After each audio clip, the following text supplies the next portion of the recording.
I was removed from the committee, regional integration, and placed in the committee of it's called broadcasting and library services, and then I was also taken to welfare and mambo ya chakula cafeteria, and removed me from that. That one shows that what Raila is telling the people, that is consulting, that man is a selfish man.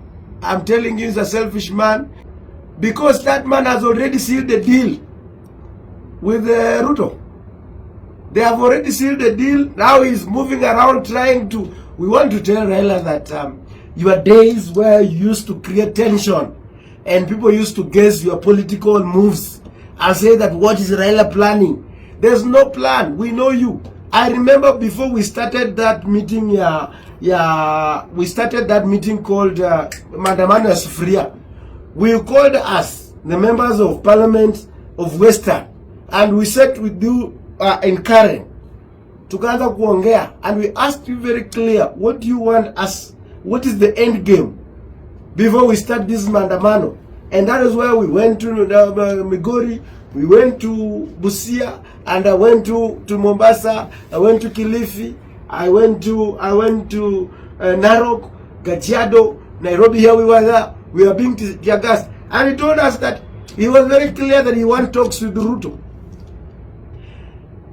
That is what he always want. Raila will never have any interest with Kenyans at all. And that is why, if he's saying that, why are we being removed from these committees? Number one, it's showing that the parliament is not independent. That is being colonized, is being operated from a certain point. We want to tell them that they have removed people like us from those committees. Wakuje tumewachia committee. And it will not stop me from delivering. With the CDF, we can still develop the constituency. We can still develop the constituency. And I want to tell those members of parliament that they think that by removing us from those committees, they will defeat me in terms of development. It will not happen, because I'm a good planner. With the CDF that is there, and with the good management and supervision, we will still be among the top performers in this country. And we must have a constitutional reforms whereby the independency, we must bring back the independency. The political parties should not have most of this called the ODM. It's frustrating. The have been removed. They have brought their people. Alafu wanasema ati broad-based mafia. Na hiya inishitui mimi, as long as I am working with the people.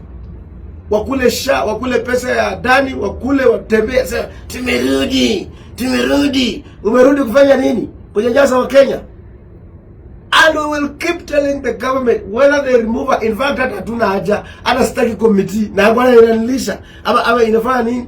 So we are going, if there is any constitutional amendments that needs to have, or the standing orders, to make sure that the moment the parliament should be independent from political interference, so that if you're being chosen on the basis, be chosen on the basis of qualification, number one, be chosen on the basis of where you come from, so that if it's in Bamboya, Miwa, you can be able to represent the people in the Ministry of Agriculture and others.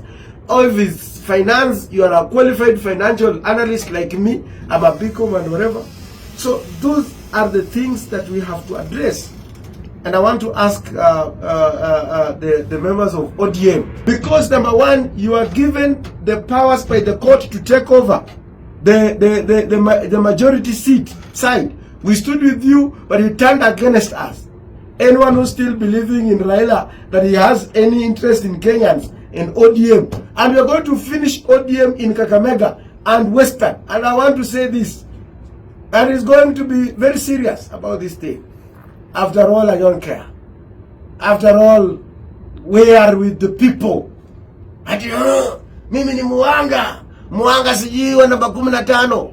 We, hakuna yo. Kwenda huko.